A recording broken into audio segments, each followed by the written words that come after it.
मंजिल की जुस्तजू है तू कर जुहदे मुसलसल, यूं मुफ्त में चांद सितारे नहीं मिलते।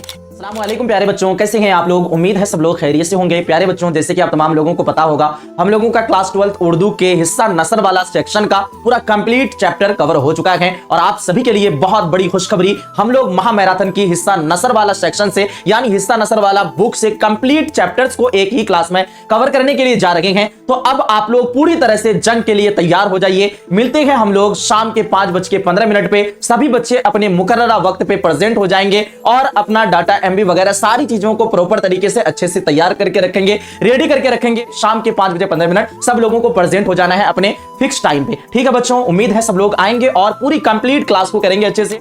तो आपके डिमांड के अकॉर्डिंग ही ये क्लास लेकर के आ रहे हैं और ज्यादा से ज्यादा अपने दोस्तों को भी इंफॉर्मेशन करना है, अपने जो भी आपके जानने वाले पहचानने वाले हैं सभी बच्चों को इंफॉर्मेशन करना है इस क्लास में। इस क्लास को अगर आप लोग अच्छे से कर लेते हैं, समझ जाइए आपकी एग्जाम की जो है ना लगभग 80% तैयारी यहीं से हो जाएगी। ठीक है बच्चों, टेक केयर, बाय बाय।